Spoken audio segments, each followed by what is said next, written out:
Okay, so without further ado, let's welcome on our special guest of the day, Ananta Ripa Ajmera. Thank you so much for being here, Ananta. We are so grateful and excited that you're here. We are such big fans of your work and hearing you speak and other people's podcasts. We just immediately resonate with your energy. And now we have your beautiful book. It's gorgeous. So we've been really looking forward to getting to connect. So thank you so much for being here. And I'd love to ask you, how are you doing today? How are you feeling today? Oh, well, thank you so much for reaching out and for having me. It's such an honor to get to connect with you. And I am feeling really excited and curious also to learn more about my human design chart as you interview me today. I'm Yes, so I know. fascinated to get to know your world and all of your unique and amazing offerings as well. So I really enjoyed this exchange that we've been having with our books and just getting to know each other. Yeah, same, and I feel like our work in and your work are so complementary, like, all of the main core themes that you share, we just resonate with so deeply and feel like our community who's on their human design journey can benefit so much from learning from you and doing your coursework, and I feel like they really overlap and bring kind of light to the same theme, so I'm just really excited to learn from you today and for our audience to be introduced to working with goddess energy, the way of the goddess. And I'd love to just start out right from the beginning. I'd love to invite you to introduce yourself to our audience and share with us just a bit about what it is that you share and teach and do. Sure, sure. So my name is Ananta, and that means infinity. It's a spiritual name, actually, that I received from one of the teachers who I studied with on my journey. And you take on a spiritual name as a way to, what they say, bring the ultimate truth in closer sight.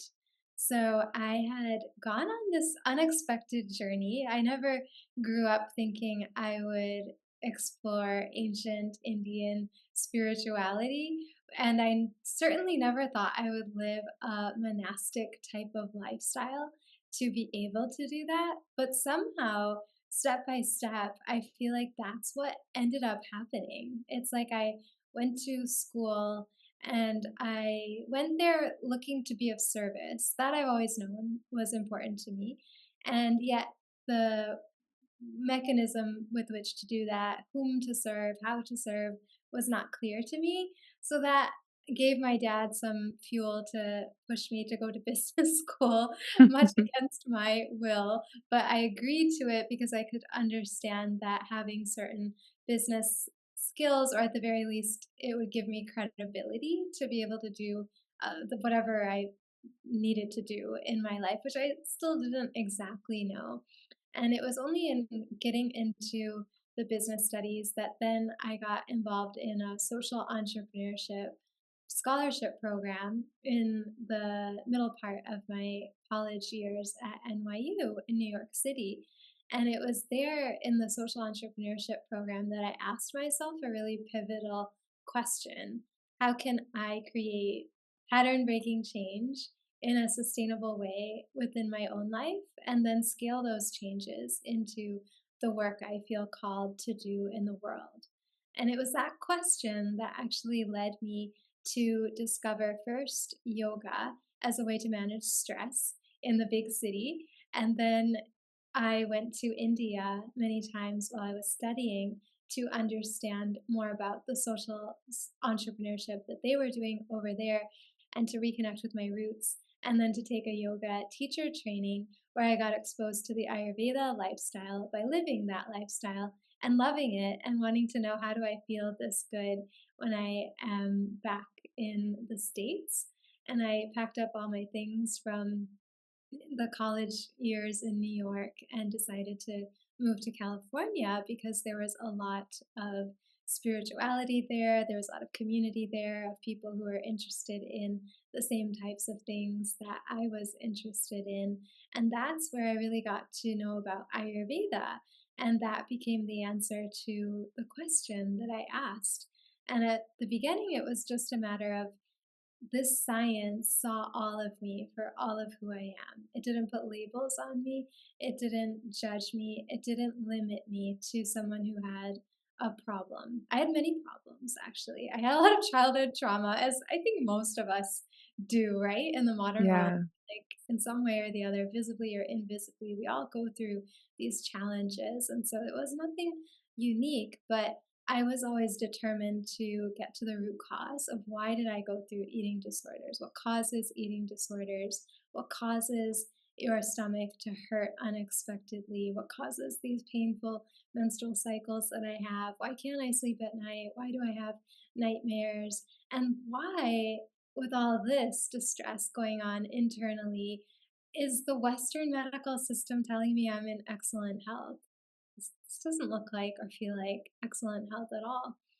And so, I tried so many things leading up to Ayurveda. I tried yoga, I tried different kinds of diets, I tried meditation retreats, like really, really long retreats where you sit and try to get to the bottom of your issues. And I tried talk therapy and online forums, and everything gave partial solutions, but it didn't feel holistic. It didn't feel truly integrated, and it didn't feel like it saw all of me spiritually, emotionally, physically, and psychologically. It was only until discovering Ayurveda that I felt that the pieces were coming together. And the way that I connected with Ayurveda and the school that I ended up studying in, which is no longer in existence. So it was like a portal in time, right? Like this special opportunity that I had. There was a celebration of a goddess festival that was going on at the time. And I had been intuitively drawn to this just as a yoga student in New York who was then reconnecting with my Indian roots. It actually came to me through meeting a young girl named Lakshmi at the Gandhi ashram in India, in the city where we have a lot of family members. Lakshmi is the name of the most widely worshipped Hindu goddess of wealth. And yet, here was this girl who I met who had gone through so much abuse herself in India, similar to what I had gone through, and yet so much worse, right? To be in India, there's lesser opportunities for women to really come into their own. And when I saw her, I saw myself, but also a lot of empathy, towards her for the differences that we had in our range of opportunities available to us. But more importantly, I asked myself, why is it that we can't connect the goddess we worship in these temples with the divine within this little girl and all girls and women and really all living beings? So it was like one question led to another pivotal question.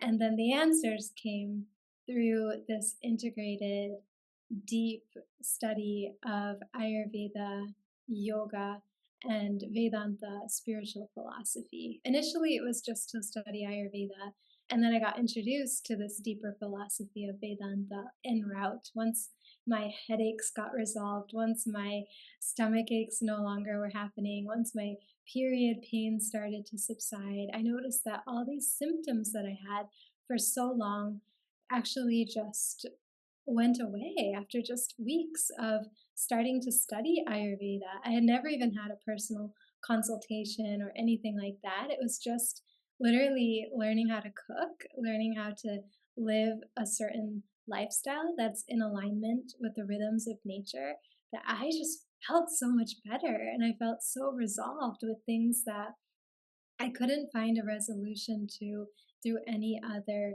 modality or system. So that really led me then to go deeper. And as I went deeper, it just revealed so much truth and so much wisdom. And I feel that I was able to really be a student of my own experiences and applying this ancient wisdom to the laboratory of my own life, and just step by step being naturally drawn to take this deep inward journey that ended up unfolding over the course of almost a decade, and finding that living this way that's more internal, that's more reflective, that's more contemplative is actually giving me relief. It's giving me really, really deep solace and strength to be able to come into my own power as a woman, but not even identify so much as a woman, but more as a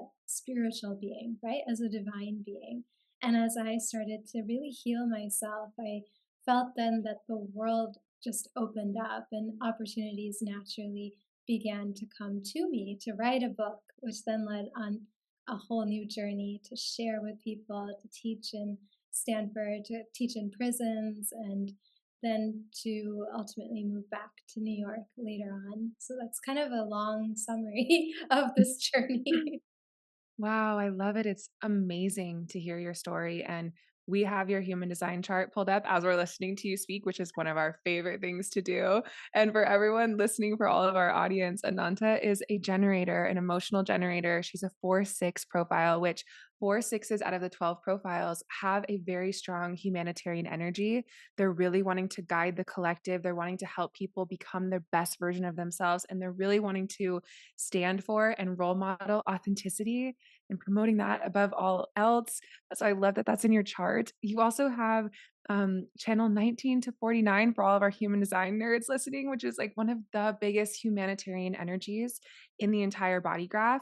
Your life purpose is the cross of laws. So this is a very business savvy kind of energy. So it's interesting to hear that you actually went to school to study business because you do have a lot of natural gifts around leading, around problem solving, around directing something to get unstuck and to make that forward progress, being able to guide your community then with those skills that you have. So I can see like all of the little eras of your life and traces like, well, you're using this part of yourself in that. And I love the way that all of the things weave together to really show you that full spectrum of who you are now. So it's just been really beautiful to hear that journey. And I think it's really interesting that the health issues or the health symptoms that you were experiencing kind of started your journey.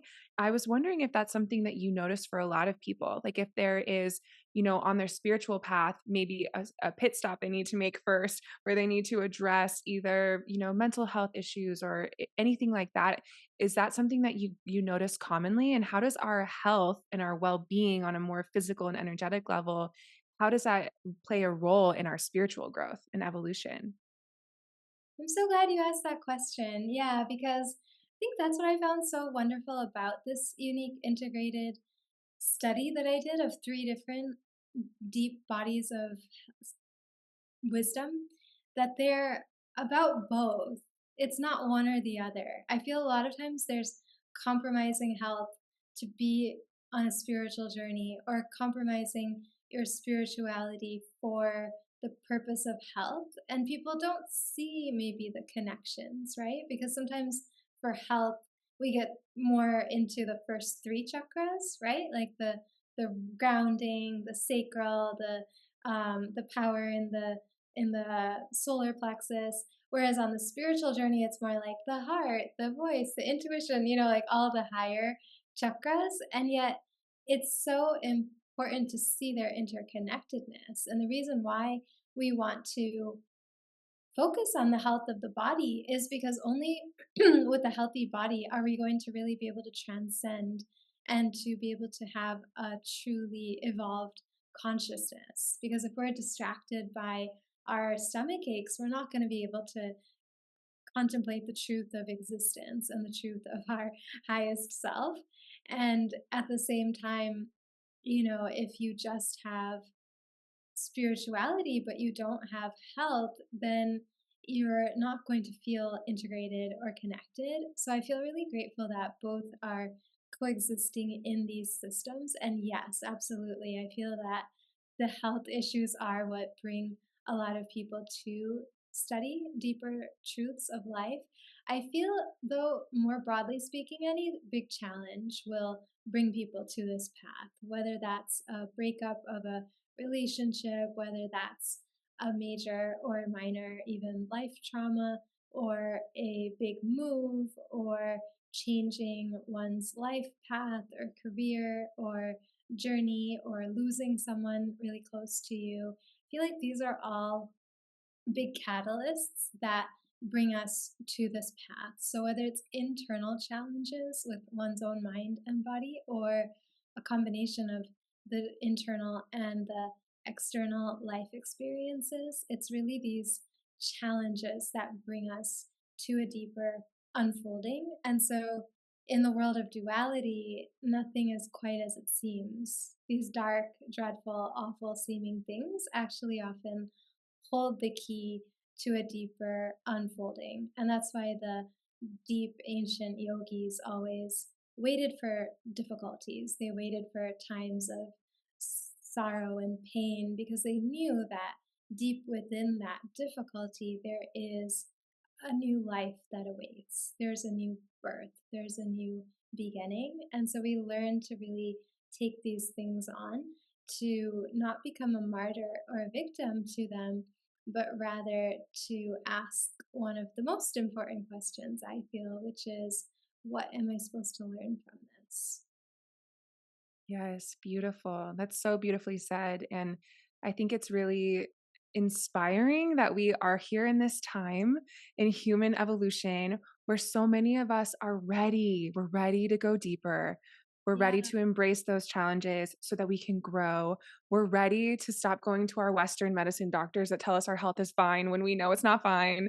We're ready to start seeing the world that is invisible, you know, the world of energy and the world of interconnectedness. And I just think it's really exciting that we're here in this time frame where the world is ready, the world is awakening, and that we have teachers who are bringing these ancient wisdoms back in and that people are receiving them. And I feel like for us, you know, on our personal health journeys and also mental health journeys, one of the most frustrating things has been the blanket statements and the lack of depth. And we've always felt so like this can't be it to life. There's got to be something deeper. There's got to be something more. I want to learn. I want to feel those deeper things. I'm ready. And so it's really beautiful when we meet a guide like you that just so naturally and so authentically can open that door for people. And we've been reading your book, The Way of the Goddess, and it is incredible. I love it so much. It's so inspiring and accessible, you know, really inviting. But also, you can learn so much in it about these ancient wisdoms and Vedic traditions. And, you know, each little piece that you read, there's so many nuggets of wisdom that you get, like not only just learning, but then also being able to integrate in a way that feels really accessible. Like you can really embody these practices. So I'd love to get into the way of the goddess and this goddess energy. And you mentioned that when you were in India, you met the girl who was named Lakshmi, and they were doing a ceremony or a practice where you're celebrating the different goddesses. Is that sort of the catalyst that awakened the goddess energy in your life and wanting to learn more about it, and eventually then even writing this book? I would say so, yes. Yeah. Wow. And how do you define, I mean, for all of us that are new to, I think a lot of us know obviously what our interpretation of goddess energy is, especially those listening to this podcast. But I'm really curious to hear from your perspective. What is the definition of a goddess and how do you describe that? Yeah, I love this question. I get asked it a lot.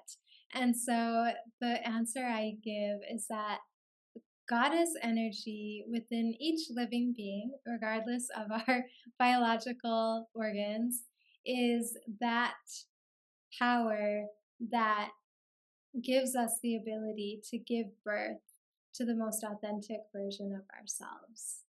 That's the unique aspect of the divine feminine. The divine is genderless, but the ancient sages of different world cultures and traditions, including ancient India, have given the genderless divine human characteristics such as gender to help us understand something so vast and so infinite in a way that feels more accessible and personal. And so, if we're to contemplate something at a divine level, we can look at what makes a female, and it's really the biological potential to produce life, right? To reproduce, to give birth. And yet, when we're talking about the divine, we have masculine and feminine within us all. And so the feminine is really that which allows us to transform and to become something that is really expansive and really, really beyond maybe what we could have even conceived we could be. Wow, I love that description. It's really beautiful and expansive. And yeah, I've heard someone say once that these goddesses, having the imagery of what they look like and being able to look at that picture, it can confuse people and you think that this is like a real character that lived in some past time, but you can also really think of it as this image being sort of a snapshot that in one image it can communicate this very specific frequency that how else would you talk about? I mean, you would talk about it with thousands and thousands of words to be able to describe it, but through the image and the personification of making it like a human form that's beautiful with these different symbols and things like that, it really in an instant can sort of awaken that frequency within you. It's not Mhm. some character outside of yourself. Would you say that that is true?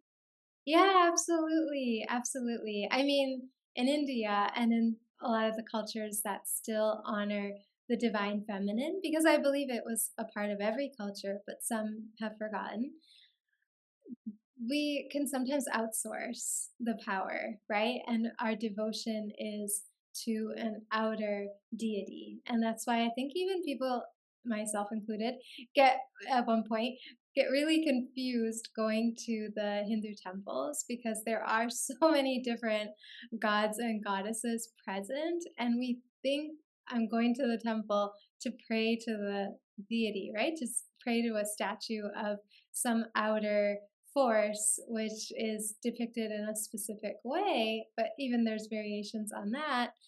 And yet, that could be how you start to connect. However, there's three stages of devotion according to the spiritual philosophy of Vedanta. The first stage is when the divine and I are separate. And that's when we might go to an outer church or temple or mosque or whatever to attempt to connect with that form of the divine or formless form of the divine, however it's expressed, but it's outside of us. And so we go there to reconnect with it. And then when we get a little more evolved and advanced on our spiritual journey, then the second form of devotion is when God or the divine is nearer to us, right? So it's more of a close connection that we have. We don't necessarily even need to go to the temple or the church or the mosque to connect because we can connect through outstanding moments of life, right? Like a beautiful sunrise or beautiful sunset, or the birth of a child is an extraordinary event in life, or even losing someone, right? Like saying goodbye to someone, it's something big. It sort of awakens you deeper. And so we can have these glimpses of divinity in these sort of big life experiences or divine life experiences, things that are obviously, you know, greater than what we could imagine on our own. And then the third form of devotion is that God is within me and God is a part of me. And that's actually the form that I am planting a seed for people to connect with in this book. That, yes, this goddess energy, whether you're male, female, transgender, no gender, it doesn't matter. You can connect with this within you because it's expressing certain potentials that live within each being. Wow, I love hearing just the stages and how I obviously we can see that reflected in our own journeys, but also collectively and regardless of your religion or the divine that you are connecting with.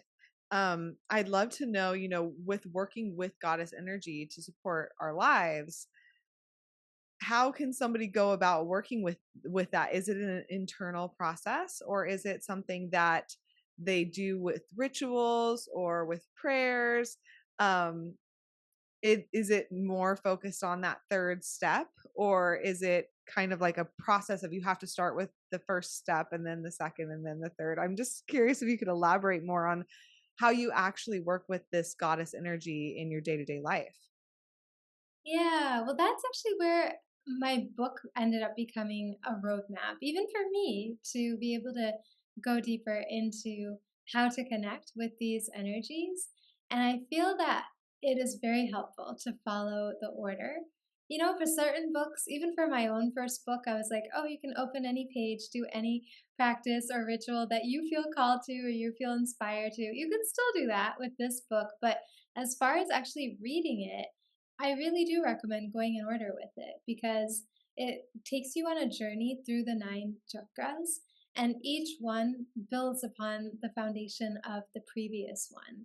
So when we stabilize our root chakra through doing certain things like perhaps eating grounding foods or simply rooting our feet into Mother Earth or stopping to smell your favorite scent to get grounded in a specific moment, then we're going to feel stronger and more able to go from that gross level to then a more subtle level of working with the emotions and being able to channel our sensory addictions into something more sublime, right? Like being able to not succumb, say, to sugar addictions or cravings or alcohol or whatever kind of substances a person may go towards. Instead of doing that, learning to channel that energy that would normally grab an object of the senses to then like creating something instead, right? Like putting that energy into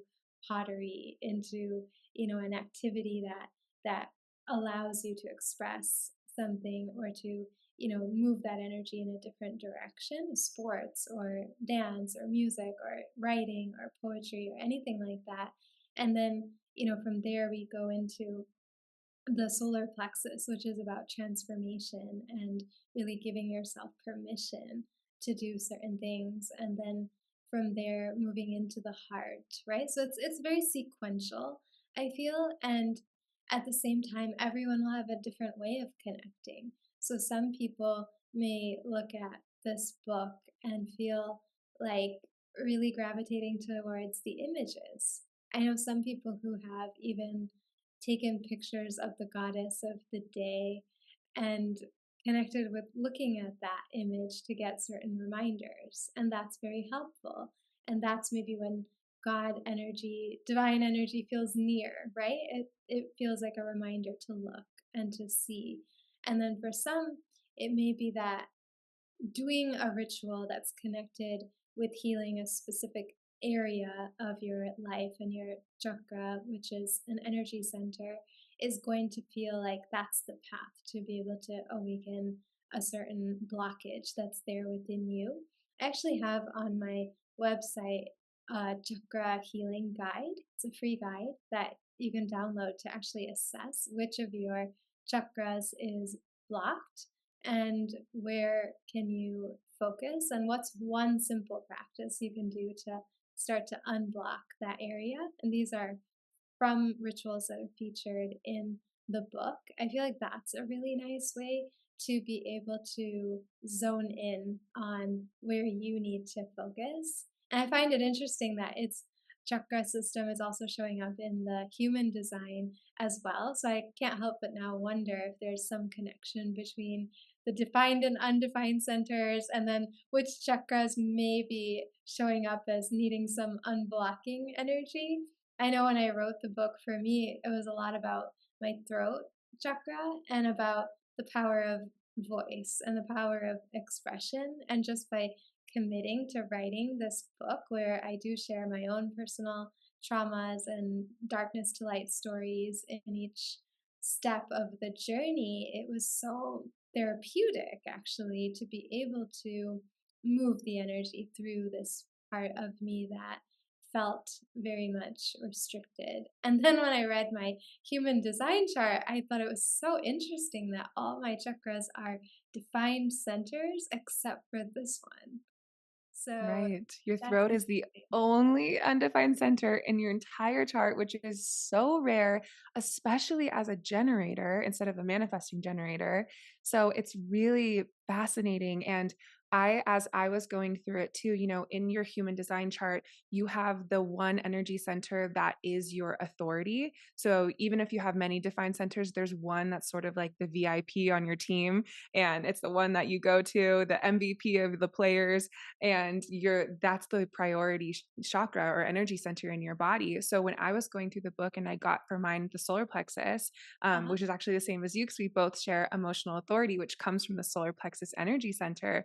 When I was reading that one, I just felt everything inside of me come to life. And I felt this like celebratory homecoming. And in my other center that I have undefined, my sacral center, when I was reading that one, I felt like, oh, I have some lessons to learn here. And I do have that undefined. So I do have some lessons to learn in that area. And having it undefined, we still have all of these centers.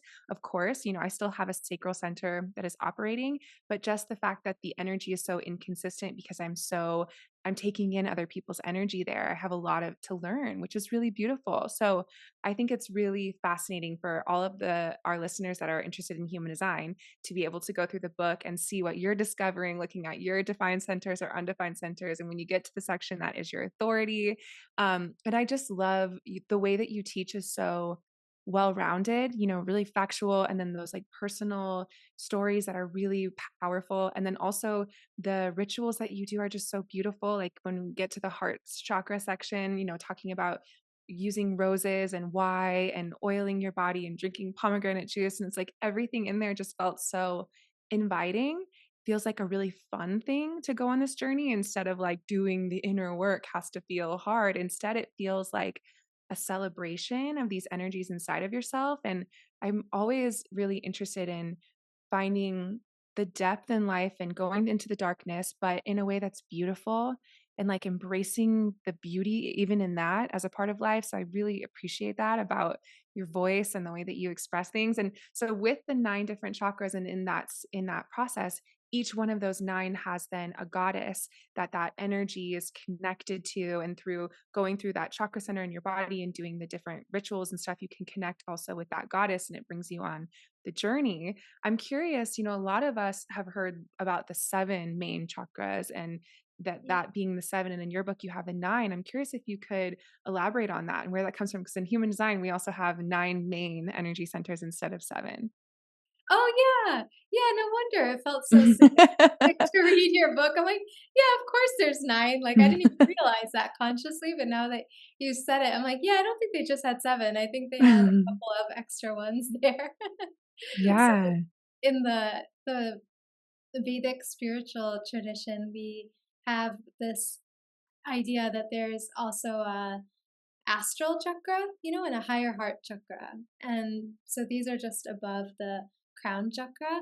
I think in different systems, there are actually even potentially many more chakras than right, that, but we definitely find the number 9 in general to be very auspicious because it's 3 times 3, and 3 right, is really a powerful number of completion.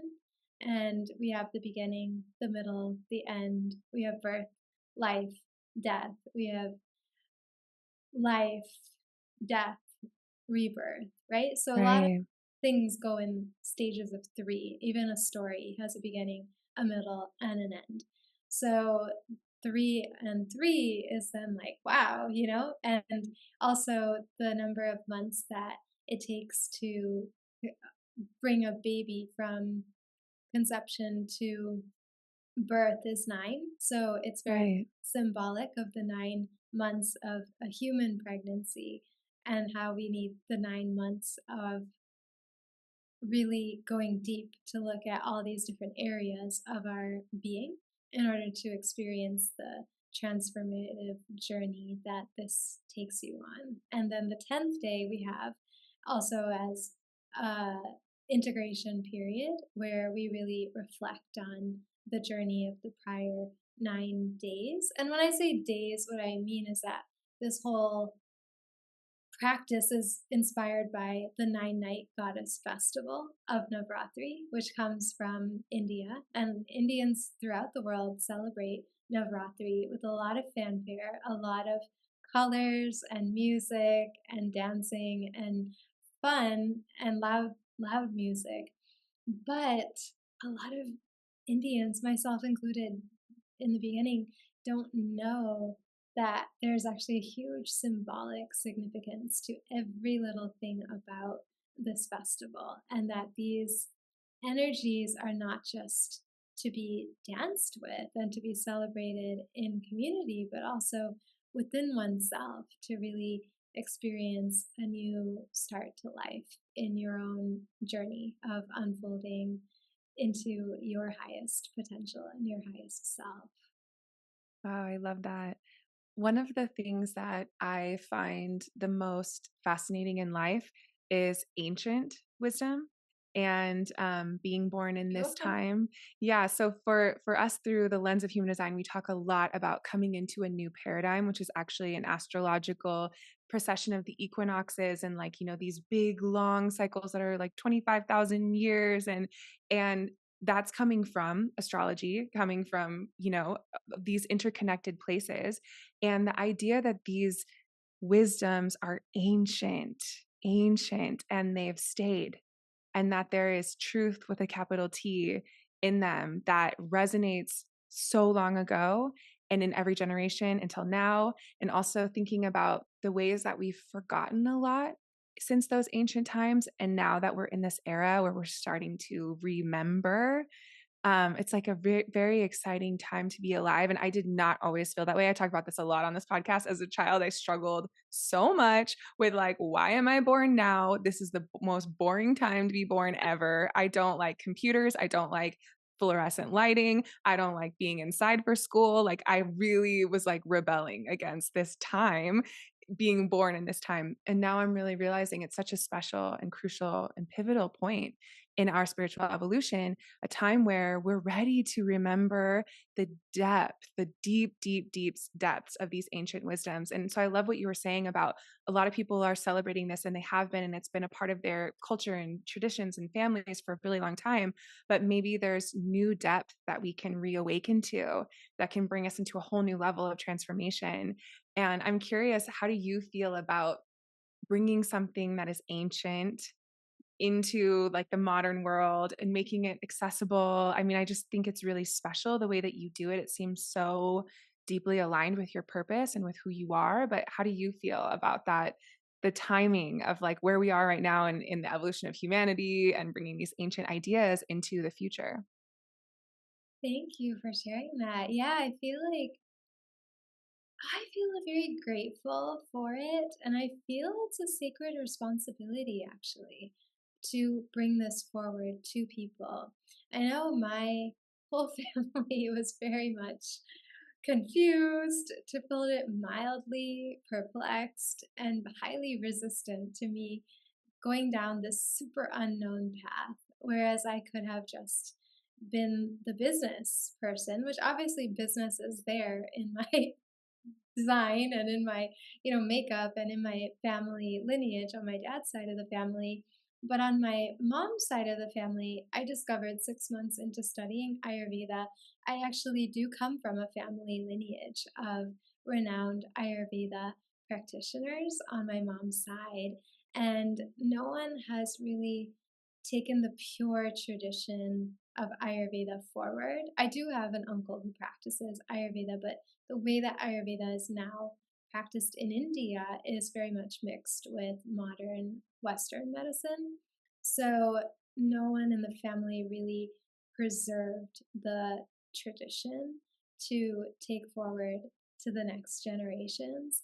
And I just felt so called as part of my humanitarian work, like for the world as a family, to take this forward and to, not just receive its benefits for myself, which I certainly have, but to really share that with people as a grateful beneficiary of it. We have this understanding in the Vedic spiritual tradition of what is known as five yajnas, and these are sacrifices or offerings that we are guided to make back to the five entities of life, which are our ancestors, to the divine, to humanity in need, to nature, and to the teachers and bestowers of this knowledge.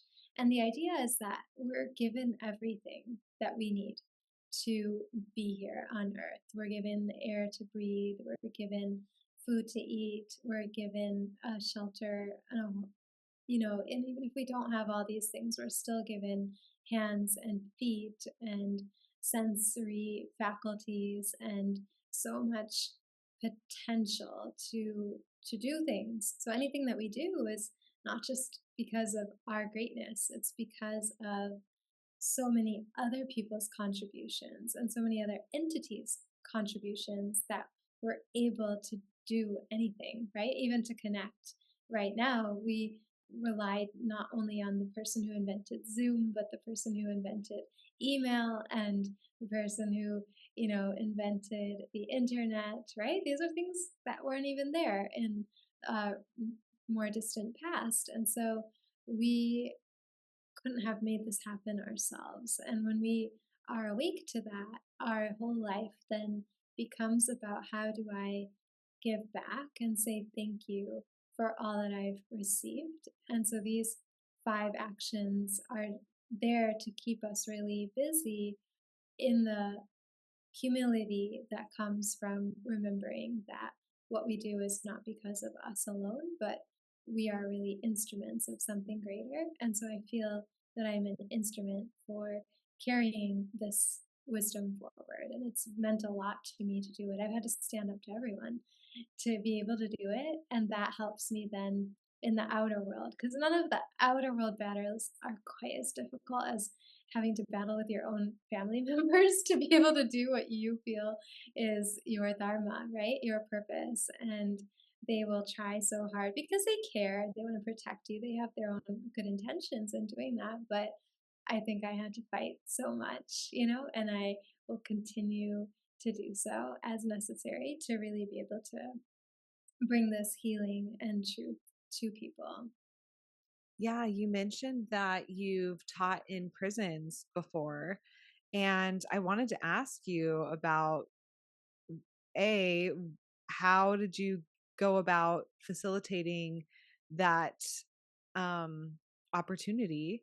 And B, what was that like? And was it well received in those classes, and or was it um something that you just barely scratched the surface on the main topic? I'm just so curious because obviously, like, hearing what you're sharing, I mean, it's so true how we every single thing that we have the privilege to do and share and teach and learn is off of the backs of people who have come before us, and inventions and creations and all of the different networks that we're all connected to as a species, if you will, but or as I want to say, like, energetic beings.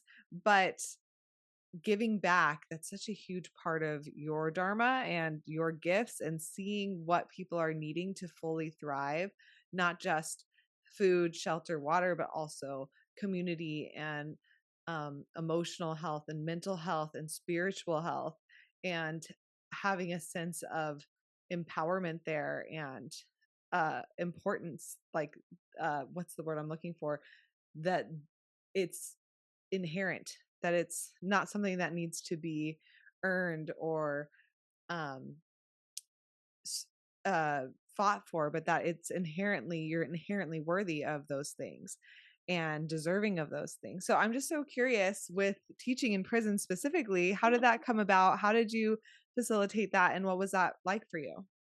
Yeah, thanks. No one's ever asked me that before, actually, believe it or not. Um, so it's interesting because when I met with a Vedic astrologer, who's our family priest at the temple I grew up going to, I hadn't connected with him for a long time. And then my mom reconnected me with him, and I was telling him about how I was teaching a program in prison, and he said, "Oh, I read about that in your Vedic astrology chart." And I'm like, "What? You did?" So apparently I have, for astrology lovers, I have Jupiter in, who is the ruling planet of my 12th house, which is about spirituality and liberation and prisons. Because if you think about it, like we're all in prison of our own mind and our own body and our own limited ways of thinking and our own patterns that keep us small and limited. And so I guess I've just been curious or drawn to working in prison because before I went to India to become a yoga teacher certified um, teacher, I actually was very fascinated by uh, these documentaries that I watched about a female police warden who or prison warden, sorry, who had actually transformed the prison environment in the most difficult jail in India. I just thought it was really cool. I thought, wow, if people are doing this in prison, imagine what's possible for anyone else. And I saw the stories that were told on that documentary of prisoners who started to really reform themselves as better people. And I thought that's really motivating also.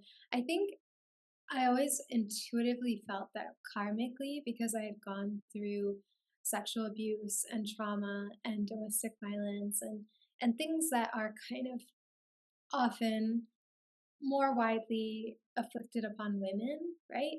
That it would be a powerful karmic cleanse or a karmic solution to my own trauma to help people who are perpetrators of these types of abuse to be able to free themselves from committing such abuses to others because that felt like getting at the root of the problem and really solving it. And Ayurveda, yoga, Vedanta, incidentally, are also about solving the root of the problem and going to the root. But before I knew that, I just intuitively felt it was important. And so I was drawn to the prison work. And then I got drawn to go to California because I saw that there were a lot of people bringing yoga and meditation into prisons there. So I was very interested to get involved with that, which I did. I ended up just applying for a job to be able to teach yoga, mindfulness, and meditation at the time to juvenile probation department children, right? Like teenage boys, basically, who are in probation and facing a crossroads to go one way or another with their lives. And it was a transformational experience to be able to teach there. I found that of all the different types of people I had taught, and I taught a lot in India in schools with, seniors, with little kids, with high school students, and then with teenage boys in probation. And you know who ended up being the best students of all? The teenage boys in probation, because Wow. they knew that their life can go one way or the other. And if there's someone there to show them a better way to go, they tended to be really receptive and really appreciative of that. And they could really harness the transformational power of the practice. And they would have amazing experiences of pausing instead of reacting to the guards in probation. And I just thought this is how society can really evolve, right? If we go to the darkest places and teach people in these situations how to go from darkness to light, then you can also inspire some powerful leadership of people who really know the problem and therefore can become part of the solution. So that was my inspiration for that. And then Wow. I realized, oh, I'm in a prison. I need to go deeper into my own healing. And then I didn't feel so safe after a while being a young woman teaching all teenage boys, right, in Yeah. probation, like not feeling like a good situation to do that by myself. Initially, I had sometimes had a male co-teacher come with me and that was probably better, but then I was on my own and that didn't feel so good. So then I decided instead of going direct to the people there, I would teach staff because staff were always interested in what was going on. They were always peering in to see, and then I would include them when I was by myself when I could. And they had a lot of shifts happen within themselves. And I just thought if you can help the staff, they're the ones who create the environment for the people here. And so I decided to reconnect then with the same. Somehow I reconnected with someone. I don't even honestly remember who it was, but I had the experience of teaching directly the people in the probation system, and so I wanted to then work with staff to empower them, not just with the yoga and all those things that I did in the past, but actually taking Ayurveda to them, taking a whole new lifestyle to them. So we taught like a very modified version of what then became my first book, The Ayurveda Way, where we had introduced just a few little things that they could do each week, like waking up early, like eating warm cooked foods, like making this special Ayurvedic recipe. And because it was in person before the pandemic and all of that, we used to actually cook samples of the foods and introduce it to them. And, it just ended up again being such a surprise that they found such a sense of community and solidarity with one another, where before they were very much wearing professional masks and hiding behind certain facades. But they were, again, just really receptive to this knowledge. And I would have never imagined that all these people of all different cultural backgrounds would be making these traditional Ayurvedic recipes and not only doing it themselves, but talking to other people in the probation department about it. And so it became like a whole phenomenon and really positive thing there. And then the training itself got certified to be offered throughout the state of California in all of the prison and probation and police officer stations in the state.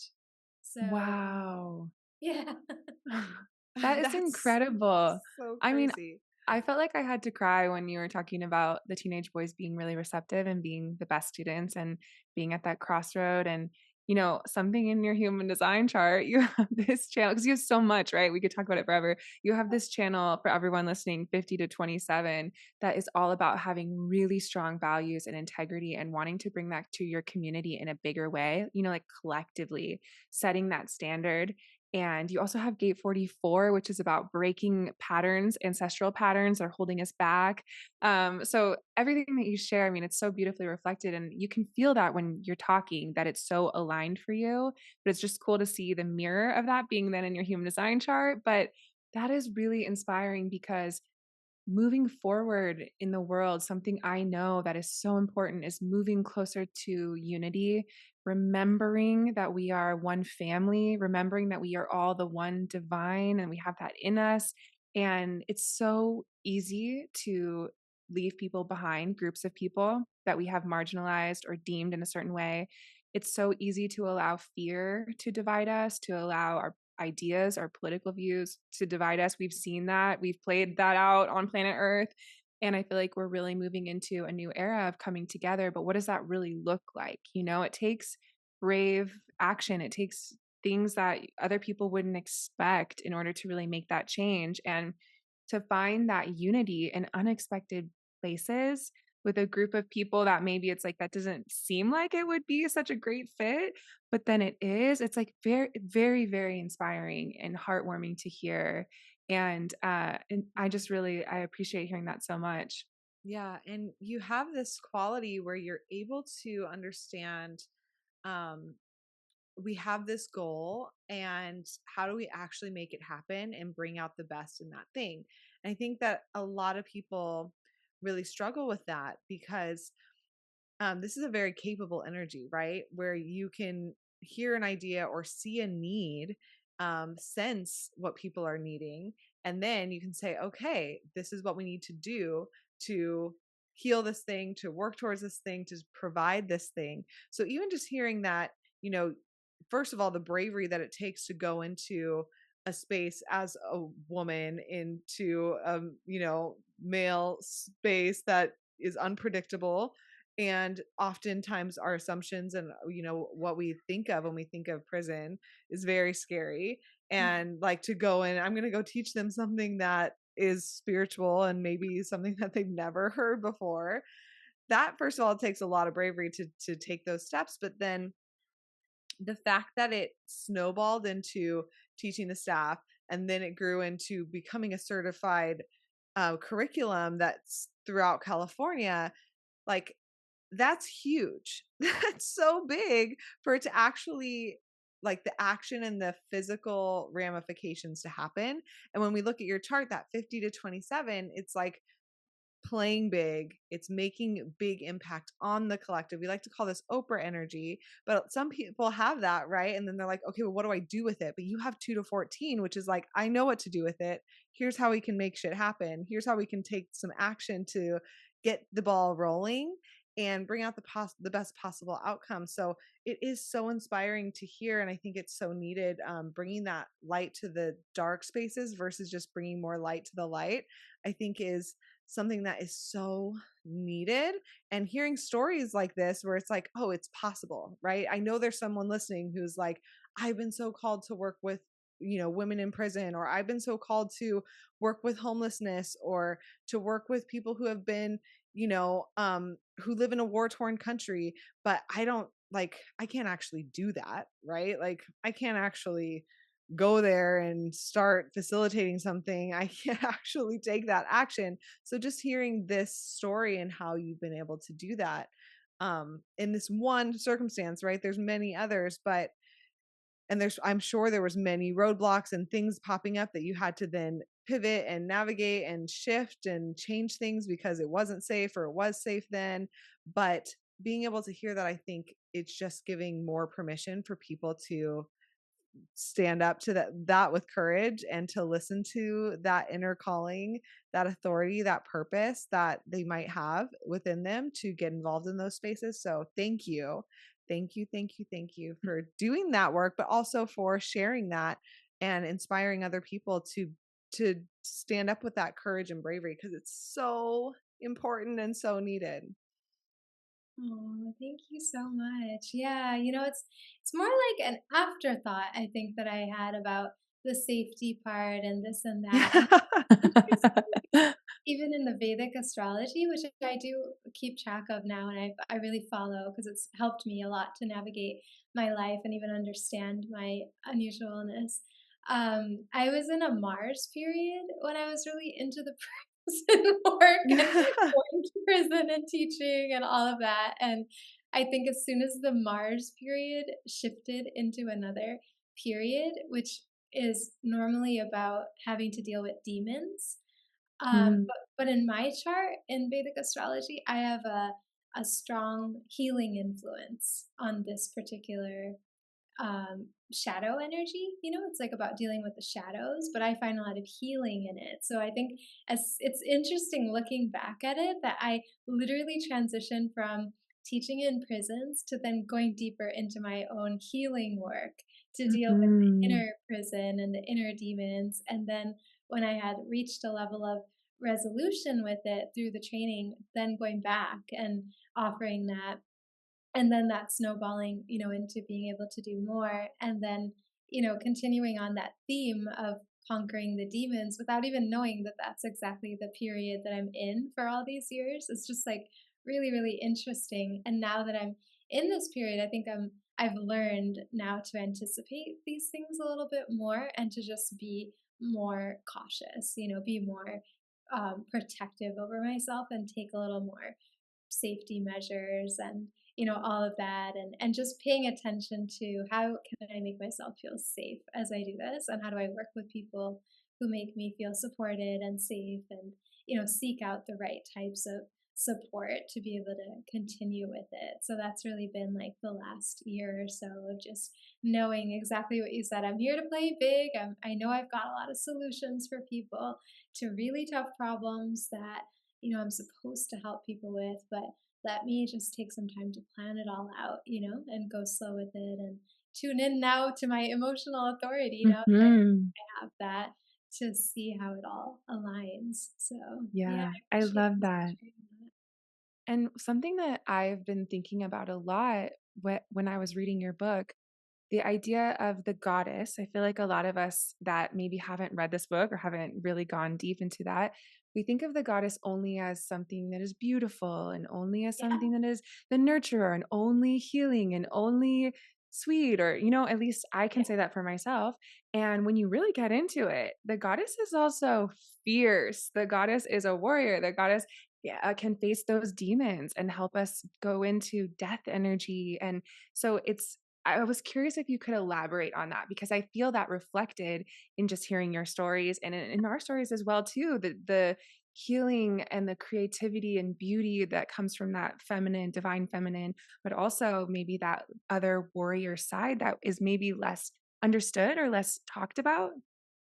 Yeah, yeah, it's so important to have that, and yeah, I often say this, that healing is something that requires being like a warrior because it's hard, right? And a lot of people resist healing because the first part of healing is feeling, and we run so much from that. We run away from pain.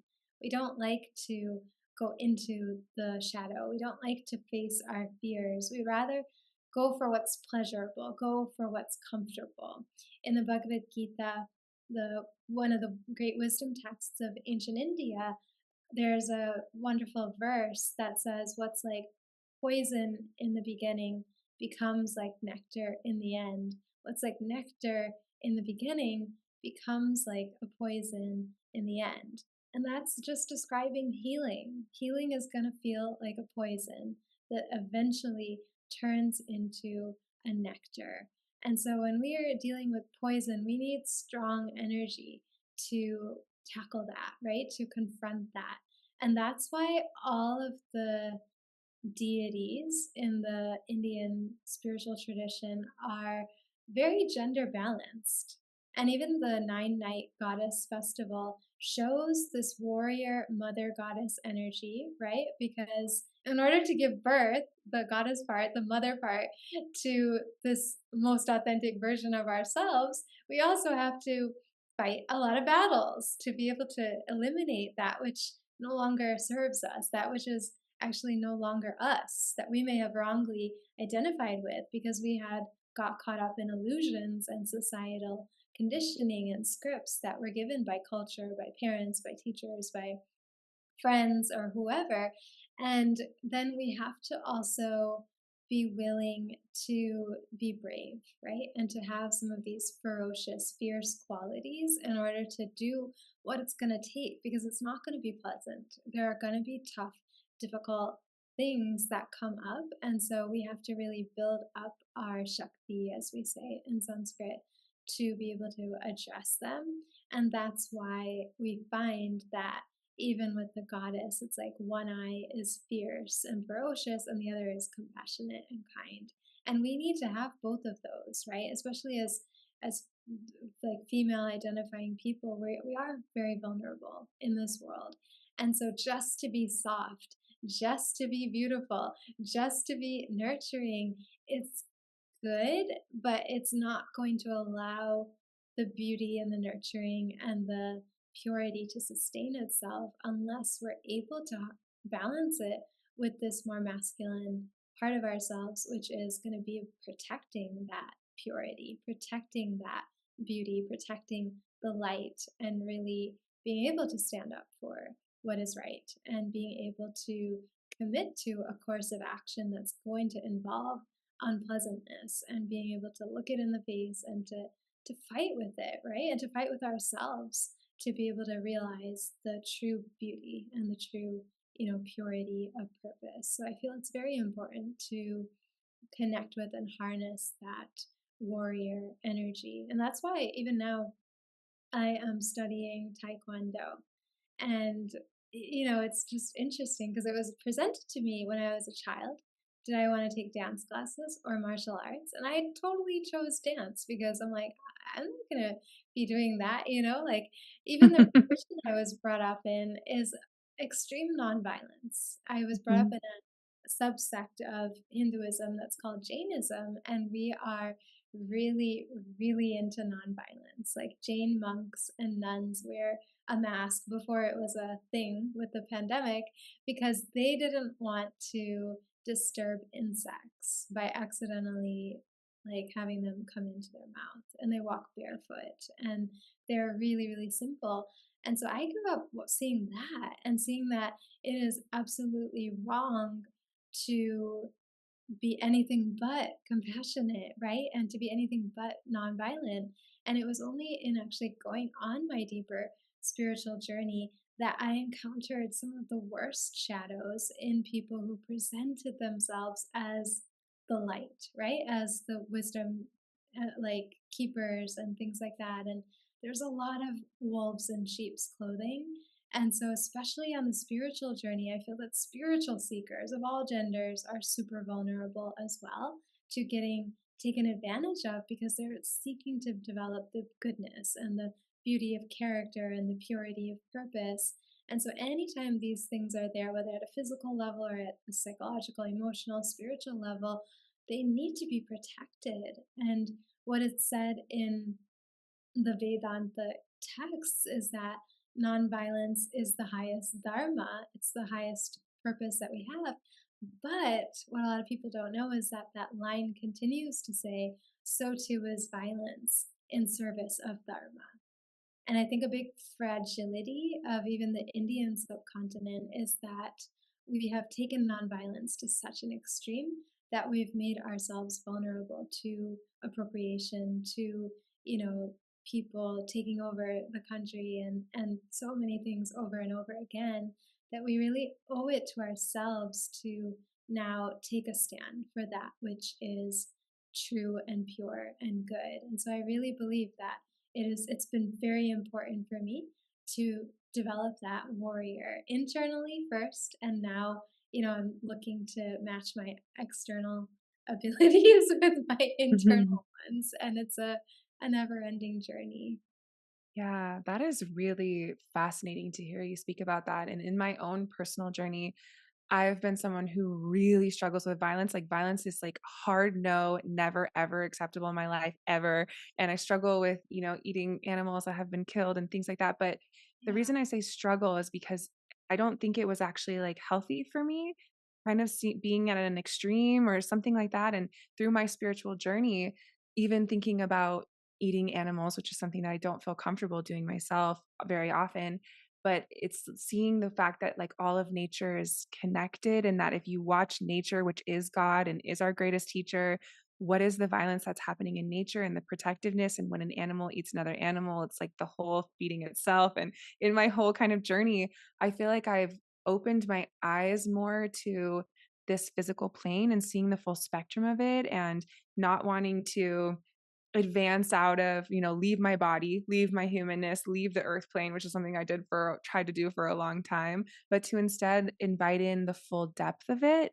And through that process, then you actually have that spiritual growth and that enlightenment. But it's sort of like if we can't embrace the light and the dark, if we can't embrace compassion and kindness and nonviolence, but also protectiveness and whatever we need to do in order to protect that, I feel like then we get really unbalanced. And at the end of the day, balance is the name of the game in this life. And even the idea of something being poison or being the nectar of life, I feel like anything can be poisonous if it's out of balance.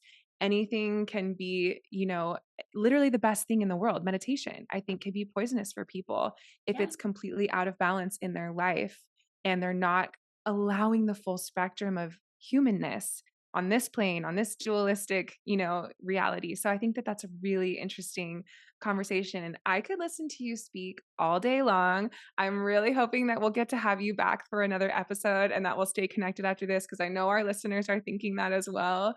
And we're running out of time. We're wrapping up, but I was feeling called to ask you, this is a big question, but I'm curious to hear what your vision is for the future of humanity, what your dream is for the world as we move forward, because we are in such a great time of change. And I think things are speeding up in an, spiritual evolution. We're moving quicker than ever.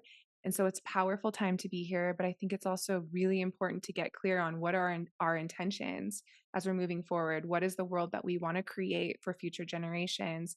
And to feel empowered in that instead of overwhelmed by the changes that are happening. So I was curious to ask you, what is your soul's dream for the future of the world? Wow. A big question, I know. you A part of it is that we make a spiritual curriculum of learning the law of karma part of children's classrooms.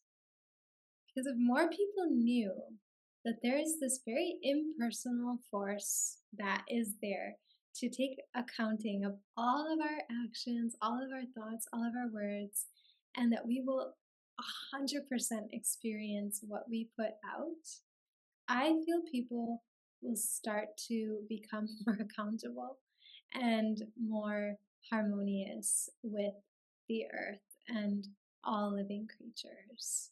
So I would say that would be, planting those seeds of knowledge in people and making it more accessible to people would be the vision that I would have for humanity. And of course, what a person does with it is according to their design, their evolution, their degree of willingness to learn and grow. But I feel that this knowledge itself is what can change the world.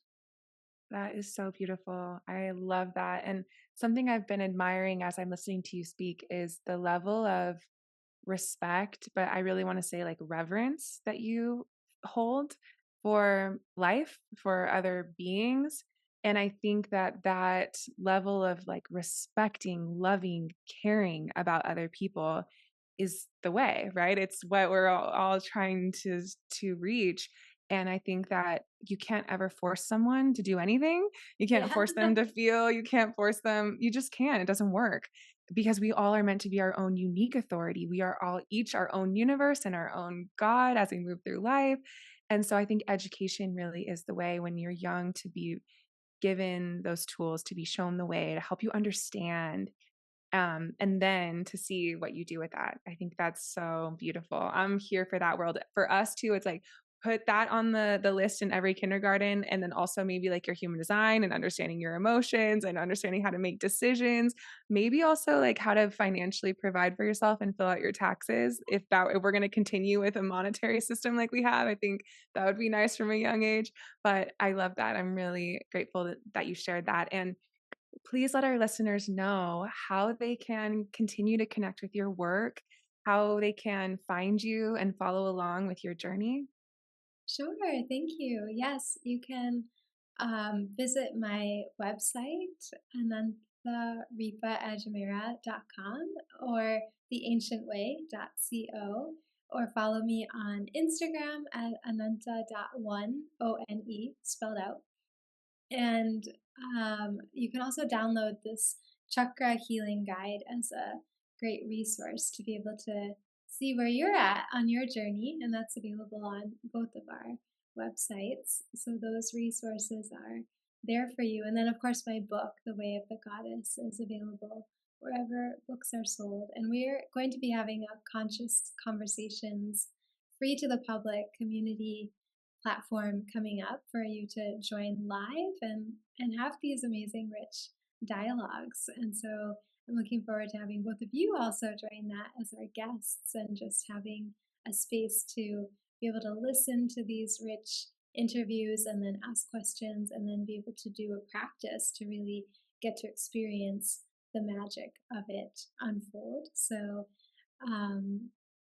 that's definitely something to check out as well. I love it. Well, I'm so excited for our listeners to be able to get your book and to dive in. I know that they're all going to love it because we love it so much. And I feel like we're all riding on the same frequency. So I'm just really super excited, very, very grateful to have you on today. Thank you so much for being here and for sharing your wisdom, for sharing your time and energy with us. It's been such a pleasure to have this conversation. Oh, likewise. Thank you so, so much. I really, really appreciate you having me. Thank you for tuning in with us today. If you like this video, be sure to like and subscribe to follow along and learn more about human design.